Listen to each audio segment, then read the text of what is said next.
So we are finally done with chronic obstructive pulmonary disease. The next disease in line under obstructive pulmonary disease is asthma. Asthma, number one, definition. There is tracheobronchial spasm characterized by paroxysmal blah blah blah blah blah. Hear me out. So the part of the respiratory tract that is affected in asthma is trachea and bronchi. So mostly it is the trachea and bronchi that is affected. What happens? Number one, there is bronchoconstriction, and number two, there is increased secretion of mucus. So due to bronchoconstriction, due to increased secretion of mucus, the narrowing of the lumen takes place. Due to narrowing of the lumen, what happens? There is difficulty breathing, which is dyspnea. There is a peculiar sound that is heard on auscultating the chest, which is wheezing, an added sound. And since there is mucus, you want to cough it out, right? So there is coughing. So what you get is recurrent or paroxysmal attacks of DCW, dyspnea, coughing, and wheezing. Paroxysmal means, so there is period of normal, everything is normal, and then there is asthma attack. Then period of normal, then there is asthma attack. That means there are recurrent attacks of asthma. So what is there? There is tracheobronchial spasm characterized by paroxysmal attack of DCW or dyspnea, coughing, and wheezing that either heals spontaneously on its own or with therapy. Like you can take an asthma inhaler when you have asthma attack. Etiology. So this is based on the type of asthma. You have atopic asthma, and non-atopic asthma. Atopic asthma is due to allergen. Non-atopic asthma is not due to allergen. It is due to something else like respiratory infection or certain drugs or occupation or due to stress or cold air or maybe exercise. Pathogenesis. So if we are talking about atopic asthma, the pathogenesis is the same as type 1 hypersensitivity reaction. So go through your book, look at type 1 hypersensitivity reaction, copy paste that in asthma. Alright. Types. You have two types of asthma, atopic and non-atopic. Atopic is due to allergen. Non-atopic is not due to allergen. It is due to something else like a respiratory infection, drug, occupation, stress, cold air, exercise. Atopic asthma, it begins in children and it is IgE mediated, obviously, because it shows type 1 hypersensitivity reaction. And non-atopic asthma, it is usually seen in adults and it is not IgE mediated because it does not show type 1 hypersensitivity reaction. Next, gross.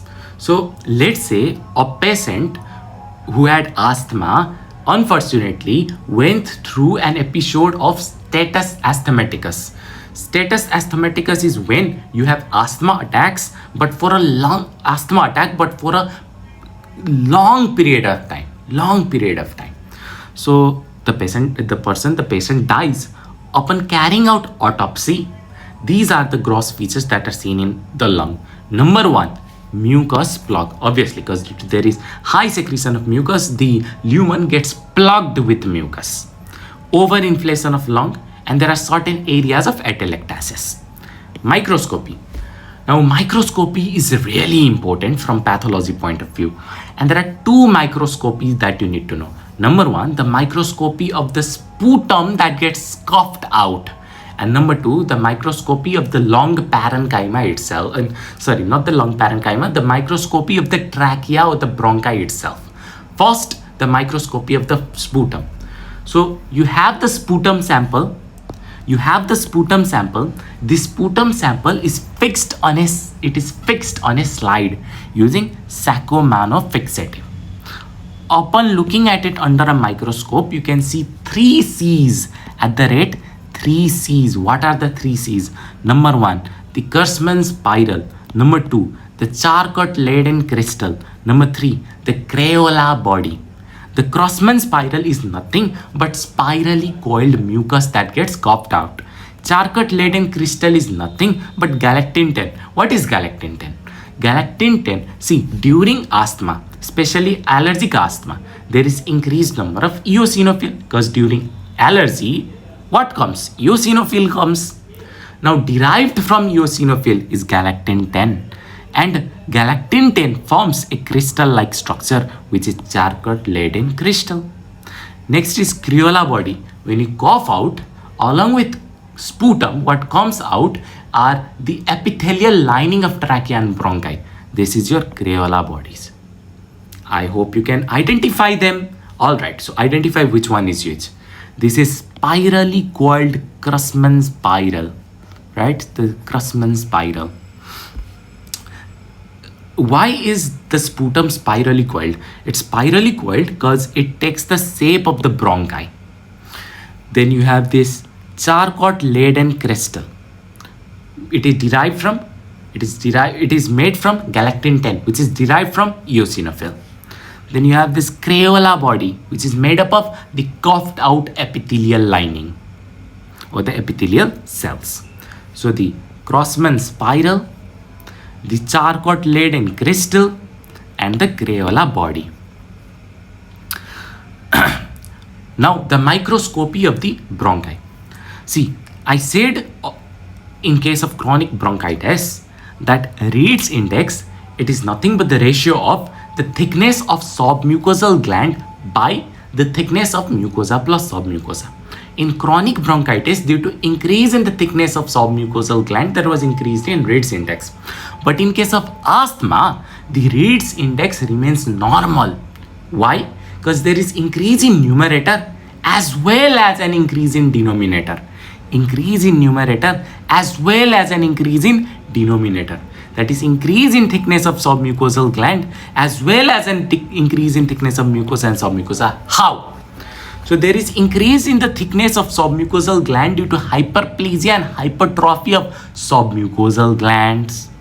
There is increase in the thickness of mucosa due to thickening of the basement membrane of lining epithelium, as well as hypertrophy of the muscular layer of bronchi. So that is how there is increase in thickness of mucosa as well. All right. Clinical features. I said in the definition earlier, there is paroxysmal or recurrent attacks of dyspnea, coughing, and wheezing. So that's it for asthma. Revision. First, definition. There is tracheobronchial spasm, which is associated with recurrent or paroxysmal attacks of DCW, that is dyspnea, coughing, and wheezing, which either heals spontaneously or with therapy. Then etiology. So if we are talking about atopic asthma, then it is due to allergen. If we are talking about non-atopic asthma, it is not due to allergen, it is due to something else like respiratory infection, drug, occupation, stress, cold air, exercise. Pathogenesis. If we are talking about atopic asthma, then the pathogenesis is ditto copy of type 1 hypersensitivity reaction. Types: atopic asthma, non-atopic asthma. Atopic is due to allergen, non-atopic is not due to allergen, it is due to something else like respiratory infection, drug, occupation, stress, cold air. Atopic asthma, that is allergic asthma, it begins in children. And since it shows type 1 hypersensitivity reaction, it is IgE associated, IgE mediated. In non-atopic asthma, it is usually seen in adults, and since it does not show type 1 hypersensitivity reaction, it is not IgE mediated. Then gross. So grossly, you can see mucus plugs, you can see inflated lung, and areas of atelectasis. Microscopically, if you look at the microscopy of sputum, you can see the 3 C's. They are the Crusman spiral, the Charcot-laden crystal, and the Crayola body. The Crusman spiral is nothing but spirally coiled mucus that gets coughed out. Charcot-laden crystal is nothing but made up of galactine 10, which is derived from eosinophil.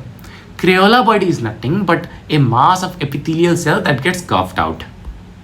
Then microscopy of the trachea and bronchi shows no change in Reed's index, because there is increase in numerator due to increase in thickness of submucosal gland due to hyperplasia and hypertrophy of submucosal gland. At the same time, there is also an increase in denominator due to increase in thickness of mucosa plus submucosa. There is increase in thickness of mucosa due to thickening of the basement membrane as well as the thickening of the muscular layer. As for clinical features, there are paroxysmal recurrent attacks of dyspnea, coughing and wheezing.